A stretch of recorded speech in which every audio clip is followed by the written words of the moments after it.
नमस्कार। 43 वर्षीय व्यक्ति है मेरे सामने जिनका हस्तरेखा मैं देखने जा रहा हूँ। क्या क्या गतिविधियाँ वर्तमान के अंदर हाथ में बनी हुई हैं, इन सबको मैं बताऊंगा और लगभग आने वाले 4 से 5 साल का फल भी ज़्यादा स्पष्ट हो सकेगा आपके हाथ से। चलिए बात कर लेते हैं। सबसे पहले आपकी सबसे छोटी उंगली कनिष्ठा उंगली के बारे में। कनिष्ठा उंगली छोटी सूर्य की उंगली के प्रथम पर्व तक पहुंच जाए तो ऐसे व्यक्तियों को अपने जीवन में अच्छी बौद्धिक क्षमता होती है। उसका इस्तेमाल व्यापार में करें चाहे नौकरी में करें, लेकिन उसको करने की समझ इन व्यक्तियों की बहुत अच्छी होती है। प्रथम पर्व मानसिक पर्व पर एक हल्की सी माइनस रेखा है, जिसको मैं कह सकता हूँ कि वर्तमान में किसी भी जल्दबाजी से बचें। किसी से संपत्ति से संबंधित हो, अपने घरेलू समस्याएं हो या कुछ भी हो, उनमें ज़रा जल्दबाजी ना करें। बस ये छोटी सी माइनस रेखा आपको गलत डिसीजन से कोई नुकसान दिला सकती है। सेकंड पर्व में देखता हूँ तो किसी भी प्रकार से ऐसा बिल्कुल नहीं है कि व्यक्ति किसी से लड़ने झगड़ने की प्रवृत्ति रखता हो। किसी के साथ, अपने संग साथ वालों के साथ में अच्छे संबंध बनाने का प्रयास करता है, लड़ने झगड़ने का प्रयास नहीं करता है। मैं बात करता हूँ आपकी तीसरी उंगली के बारे में, जिस पर छोटी छोटी सी माइनस रेखा लगी हुई है। जैसा मैंने फर्स्ट उंगली से बताया कि कोई भी जल्दबाजी ना करें, तो जब ये छोटे छोटे ऋण हो जाते हैं तो जल्दबाजी के कारण धन में नुकसान भी हो जाता है। तो ये स्थिति में धन की जहाँ आगमन बने हुए हैं, तो उसमें और ज़्यादा बढ़ाने के चक्कर में किसी छोटा नुकसान न हो जाए, इस बात के लिए आपको सावधानी रखनी है। मैं बात करता हूँ इसके बाद आपकी सूर्य की उंगली के प्रथम पर्व के बारे में।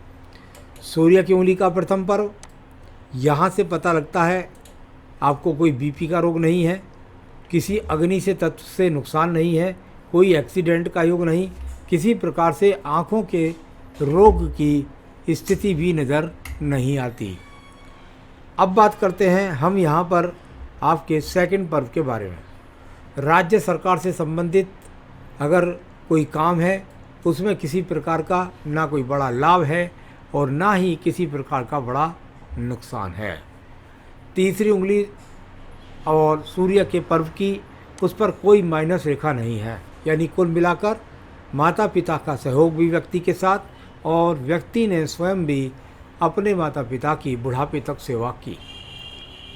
शनि की उंगली का प्रथम पर्व और उस पर एक माइनस रेखा है। यानी ये एक बात का इशारा हो गया है कि कोई रोग आपके शरीर में एंट्री करने का प्रयास कर रहा है। उस रोग का आपको ध्यान रखना है, उस रोग की देखभाल रखनी है, वो आगे ना बढ़े, इस पर आपको डॉक्टरी सलाह से चलना है। तो उस पर जो भी मेडिसिन है, सलाह है डॉक्टर की, उसमें चले जाइएगा। आपको महसूस हो जाएगा कि मुझे किस तरह की प्रॉब्लम चल रही होगी। चलिए मैं बात करता हूँ इसके बाद आपके सेकंड पर्व की। सेकंड पर्वत पर कुछ राहु रेखाओं का निशान है। आपने अपने जीवन के अंदर कुछ भी कर लिया है, लेकिन ये छोटी छोटी रेखाएं हैं। इसका मतलब ये है, दो चीज़ का ध्यान रखना चाहिए। एक तो किसी को लेन देन में विशेष ध्यान रखें।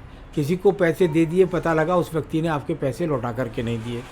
दूसरा ये है कि छोटे मोटे ऋण अगर आप पर हैं तो उसकी कोई चिंता करने की आवश्यकता नहीं है, उसको उतारने में आप समर्थ हैं। तीसरी उंगली भक्ति भाव के लिए, पूजा पाठ के लिए, साथ ही साथ क्या आप ईश्वर में आस्था रखते हैं उसके लिए जानी जाती है। उस पर खड़ी रेखाएं इस बात को बताती हैं व्यक्ति ईश्वर के प्रति पूर्ण आस्था रखता है। बृहस्पति की उंगली का प्रथम पर्व और उस पर कट के निशान हो जाएं तो व्यक्ति को मोटापे का, शुगर का, कोलेस्ट्रॉल का या किडनी के रोग कभी कभी देखने में आते हैं। इससे संबंधित कोई ना कोई समस्या यहाँ वर्तमान में चल भी रही है, ज़रा उसका थोड़ा सा ध्यान रखिएगा। उसका अपने आप में नियंत्रण रखिएगा। कोई गलत खान पान हो, उससे नुकसान हो रहा हो, या किसी तरह का भी, जैसे मैंने बोला है। सेकंड पर्वत पर ये माइनस रेखा लगी हुई है। कोई तलाक की बात नहीं है, लेकिन पत्नी की बात को भी थोड़ा सुन लीजिएगा, थोड़ा सा वाद विवाद से बचने का प्रयास करें। संतान पर्व की अगर बात करता हूँ तो यहाँ माइनस रेखाएं हैं। आप कुल मिलाकर जब माइनस रेखाएं हैं, व्यक्ति का धन के प्रति ज़्यादा आकर्षण हो जाता है, साथ ही साथ संतान के प्रति बहुत चिंतित व्यक्ति रहता है। अंगूठे का प्रथम पर्व और उस पर भी कुछ माइनस रेखा दिखाई दी। छोटी सी माइनस रेखा कितना असर डालेगी आपके जीवन के अंदर? बहुत ज़्यादा नहीं। चरित्र से किसी प्रकार की समस्या नहीं। साथ ही साथ आपके जीवन के अंतर्गत अगर मैं कहूँ तो संसाधनों की भूख को दर्शाता है ये छोटा सा कट। शुक्र का कारक होता है, धन का कारक होता है, तो व्यक्ति का ज़्यादा आकर्षण है धन के प्रति, तो उसको चलिए और सोच समझ कर चलिए। सेकंड पर्वत पर ये राहु रेखाएं अच्छी मानी जाती हैं, क्योंकि इनका होना व्यक्ति के अंदर वो चीज़ पैदा करता है कि व्यक्ति अपने जीवन में इन रेखाओं के आड़ी होने के कारण अपने जीवन में व्यक्ति निश्चित रूप से किसी की गलत बात में हाँ नहीं करता। नीचे वाले पर्वत पर मुझे कुछ थोड़ा सा, ये भी तीसरा पर्व है, हालांकि संतान रेखा तो नीचे ठीक है, लेकिन बीच में मुझे यहाँ पर एक नक्षत्र का सा चिन्ह की प्रतीति हुई। जब ये इस प्रकार की प्रकृति यहाँ पर नक्षत्र रूप में बनती है तो निश्चित रूप से ऐसा भी देखने में आता है कि एक संपत्ति बिकती है तब व्यक्ति बड़ी संपत्ति खरीदता है। संसाधनों की भूख भी ज़्यादा व्यक्ति में होती है। अब बात करता हूँ मैं यहाँ पर आपके पर्वत की, और वह पर्वत है दो स्थायी बुध की रेखाओं को दर्शाता है, यानी वर्तमान में धन के आगमन को दर्शाता है। यहाँ पर भाषा शैली से भी और दूसरे अपनी बौद्धिक क्षमता को भी अच्छी बढ़ोतरी के साथ में और धन व्यक्ति कमा रहा है। चलिए मैं बात करता हूँ सूर्य पर्व पर। यहाँ कई जगह आपको छोटे एक्स के चिन्ह नज़र आएंगे, तो कई जगह यहाँ पर कटती फिरती रेखाएं जाएंगी। कहीं ऊपर जाके आपको ऐसा लगेगा जैसे कोई संकीर्षित सी प्रकृति बन गई है, लेकिन है नहीं। यहाँ पर भी थोड़ा सा यव का चिन्ह है, बीच में भी यहाँ यव का चिन्ह है थोड़ा सा। और ये प्रकृति जो बनती है इसमें अगर थोड़ा सा घुमावदार हो जाता है रेखा, कई किस चीज़ से, थोड़ा सा टेढ़े रास्तों से, आदमी व्यक्ति कभी कभी चाहता है कि मैं आड़े टेढ़े रास्तों से भी धन कमा लूँ। जैसे लॉटरी का शौक़ पड़ जाना, कभी कभी शेयर मार्केट के अंदर घुस करके अचानक से धन कमाने का प्रलोभन बढ़ जाना, तो उन चीज़ों से थोड़ा सा सावधान रहना है। तो यहाँ पर इस चीज़ को कुल ऐसे मान सकते हैं। आइए बात करते हैं आपके पर्व की, और वह पर्व है आपका शनि का पर्व। शनि के पर्व में यहाँ पर ये रेखा जाए तो व्यक्ति दूर देश प्रांतों से जुड़ करके धन कमाता है। यहाँ पर दो सपोर्टिंग रेखा हैं, वो दीप तो नहीं बना रही, आपस में थोड़ा अलग अलग ही हैं, और एक भाग्य रेखा इधर की तरफ भी साथ में चल रही है। यानी अभी मैं कहूँ तो सेंटर से इसका ज़्यादा संबंध नहीं है, यानी कुल मिलाकर भाग्य बन रहा है और सामान्य रूप से ठीक प्रकार से चल रहा है। अब बात करते हैं हम आपके पर्व की, और वह पर्व है आपका यहाँ पर बृहस्पति का पर्व। इसमें पहले तो एक मछली के चिन्ह को बना लेते हैं। यहाँ पर ये आपके पास एक मछली का चिन्ह है। बृहस्पति यानी ज्ञान की योजनाओं से कहाँ देखती है रेखा? देखती है शनि पर्व की तरफ। यानी आप चाहते हैं कि मैं अपने धन को और बढ़ाऊं, अपने ज्ञान को और बढ़ाऊं। साथ ही साथ ये एक्स के से चिन्ह यहाँ पर स्वतंत्र एक एक्स का चिन्ह बन रहा है। अगर व्यक्ति राज्य सरकार की नौकरी के लिए प्रयास करता है तो उसमें तरक्की मिलती है। साथ ही साथ व्यक्ति के जीवन में संतान सुख में पुत्र अवश्य होता है। आइए बात करते हैं आपकी हृदय रेखा के बारे में। हृदय रेखा, और यदि इसकी स्थिति देखता हूँ तो ऊपर नीचे थोड़ी सी कट के बाद रेखाएं चलती हुई जाती हैं।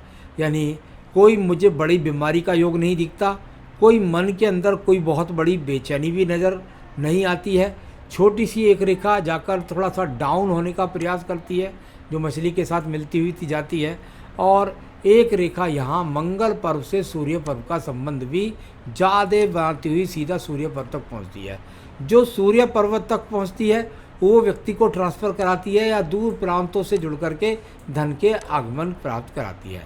निम्न मंगल पर्व की स्थितियों में यदि आप देखेंगे तो ये बहुत सारी रेखाएं निकल कर आगे जा कर के कहीं बुद्धि रेखा को काटती हैं, कहीं सूर्य पर्व तक जाती हैं।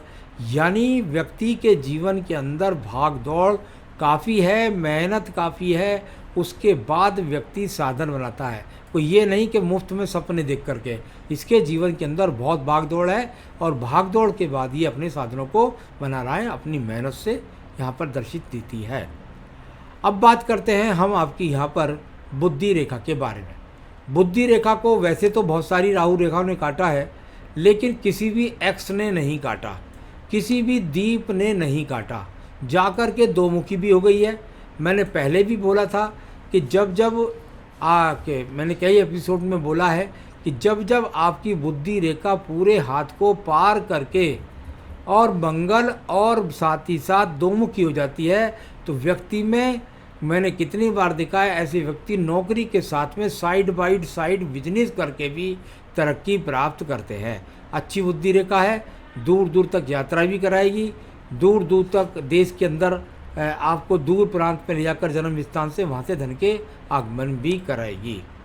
यहाँ पर भी एक मंगल पर्व जो दूसरा है उस पर कोई झगड़े झंझट के योग नहीं है। और यहाँ पर यदि मैं देखता हूँ तो ये मंगल पर्व से और आपकी यहाँ भाग्य रेखा से निकल करके सूर्य पर्वत का संबंध दिखाई दिया। इससे भी पता लगता है कि आपके जीवन के अंदर जरूर आपको घर से दूर जा कर के अपने साधन बनाने होंगे, जिसमें भागदौड़ का काफ़ी सामना होगा। चंद्र पर्वत की स्थिति को देख लीजिए, यहाँ गतिमान रेखा है, एक रेखा जाकर यहाँ आपकी आयु रेखा से भी मिल गई है। इसके साथ और भी एक टूटी हुई रेखा जाकर के आपकी भाग्य रेखा के साथ मिली। आपको विदेश यात्रा करनी जरूर मिलेगी, साथ ही साथ आपके पास वो योजनाएं भी हैं जिनसे आप दूर स्थानों से जुड़ करके धन कमा सकते हैं। कोई बड़े रोग का संकेत यहाँ पर दिखाई नहीं देता। आपकी यहाँ पर भाग्य रेखा को मैं पहले लेता हूँ और इसमें एक रेखा में आयु रेखा से निकाल कर देता हूँ। मैंने आपको हमेशा बताया कि सामुद्रिक विज्ञान कहता है कि जब जब आयु रेखा से आपकी भाग्य रेखा निकलती है, इसका मतलब होता है व्यक्ति ने खुद अपनी मेहनत से अपना निर्माण किया। यानी ऐसा नहीं कि उसको किसी ने कुछ दिया, अपनी मेहनत से अपना कैरियर बनाया, अपना निर्माण किया। इसमें दूसरी रेखा का संबंध चंद्र पर्वत से हुआ। चंद्र पर्वत से रेखा का संबंध हुआ, यही बात मैंने जब पहले भी बोली कि भाई दूर स्थानों से, जन्म स्थान से दूर स्थानों के साथ भी जुड़े और उससे जुड़ करके या दूर स्थानों से जुड़ करके अपना भाग्य स्थापित किया और वह रेखा अंत तक चली भी गई। बुद्ध रेखाओं की प्रामाणिकता को देख लीजिएगा, ये बुद्ध रेखा की प्रामाणिकता है, अब यहाँ पर एकदम सही है। इसके आप एक यहाँ शुक्र पर्व से भी निकल करके बुद्ध पर्वत को जा रही है। आप पत्नी के नाम से काम करें, पत्नी से सहयोग मिले, पत्नी ससुराल से अच्छा धन मिले, इस तरह का संकेत भी दिखाने वाली रेखाएं। और साथ ही साथ शुक्र पर्व क्योंकि संतान कारक है, यानी आपके व्यवसाय को संतान भी आगे अच्छी तरह से बढ़ाएगी या नाम को आगे अच्छी तरह से बढ़ाएगी। यहाँ पर बात करते हैं हम आपकी मंगल रेखाओं के बारे में। मंगल रेखा यहाँ से चली, थोड़ा सा यहाँ से टूट कर फिर आगे चली। क्या अगर ये सीधी रहती और नहीं टूटती तो ये थोड़ा सा जो बीच के समय पर टूटी हुई है, इसका मतलब ये हुआ कि ये लगभग टूटी आपके जीवन में 50 वर्ष से लेकर के और लगभग 57 वर्ष तक। यानी उस समय पर आप खास तौर से ज़रा ध्यान रखिएगा, कोई ज़्यादा रिस्क मत लीजिएगा, क्योंकि ये कवच रेखा उस समय हटी हुई होगी। उस समय भगवान की प्राप्ति, कृपा की प्राप्ति थोड़ा सा कम होगी। इसको इतना ही कह रहा हूँ, कोई डराने की बात नहीं है। ये तो कवच रेखा होती है, सभी संकटों से बाहर निकाल कर ले जाती है। संसाधनों के शुक्र पर्व में ज़्यादा एक्स के चिन्ह और ज़्यादा आकृतियाँ हैं, यानी कुल मिलाकर ज़्यादा संसाधनों की भूख न बढ़ाएं, संसाधनों के चक्कर में कहीं किसी प्रकार का नुकसान न हो जाए, ऐसा ऊपर भी बुध पर्वत से मुझे दिखाई दिया था। तो चलिए, ये संसाधनों पर ज़्यादा आकर्षण नहीं करना है, सामान्य रूप से रहना है। आयु रेखा बिल्कुल जाकर दो मुखी होगी बहुत सुंदर तरीके से, यानी ये अपने आप में बुढ़ापे को अच्छा दिखाने वाली रेखा के रूप में जानी जाती है। और इसकी रेखा इस समय आयु की लगभग बैठती है 77-78 वर्ष, आगे भी ये रेखाएँ बढ़ती रहती हैं। तो ये तो एक पढ़ने का तरीका होता है, आपके जीवन में आपकी रेखाओं को पढ़ने का तरीका होता है। और मणिबंध भी आपका ठीक है, स्वास्थ्य भी ठीक है, संसाधन भी आपको सही रूप से मिले हुए हैं। और वर्तमान में 43 वर्ष की यदि बात करता हूँ तो मुझे वहाँ पर कोई किसी भी प्रकार की, कम से कम मैं 5 वर्ष तक बोलता हूँ, उससे आगे बोलता नहीं, लेकिन अभी मुझे कोई किसी प्रकार की विशेष नुकसान या कोई परेशानी नज़र नहीं आती।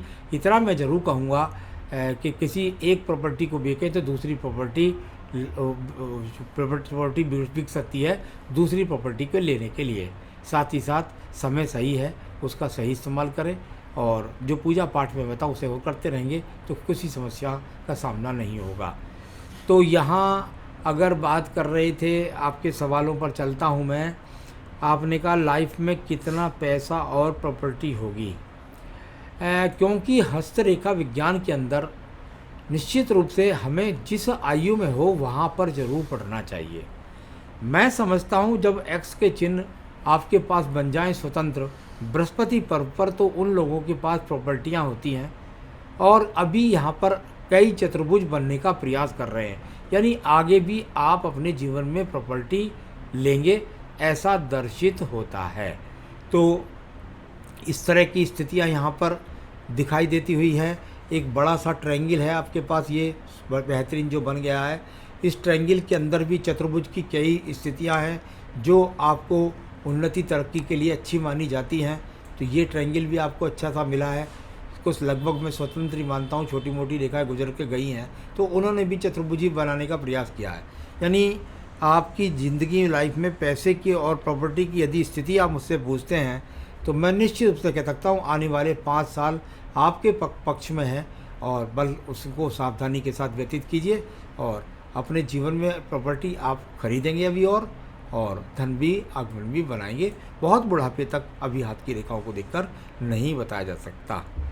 तो ये आगे कितनी लाइफ और कैसी रहेगी, लाइफ बढ़िया है, लाइफ में कोई प्रॉब्लम नहीं है। स्ट्रगल बहुत है, मेहनती बहुत है, व्यक्ति मेहनत बहुत करता है तो करनी भी चाहिए। चलिए अब बात करता हूँ मैं, क्या करते रहें जो कोई संकट ना आए और आपके जीवन के अंदर आप तरक्की करते रहें। एक संकट नाशन गणेश स्रोत का पाठ आपको रोज करना चाहिए और रुद्र गायत्री मंत्र, ये रुद्र गायत्री मंत्र रुद्राक्ष माला से एक माला का जाप करें। संकट नाशन गणेश स्रोत रोजाना पढ़ें। और मेरे हिसाब से तो रत्न बनता है आपका पन्ना। आपने कोई रत्न पहन रखा है, मैं तो उसकी आपको इजाज़त नहीं देता। तो मेरे हिसाब से बस ये पूजा पाठ करते रहिए, कोई भी संकट नहीं आएगा। सही समय है, उपयोग कीजिए, तरक्की करिए। नमस्कार।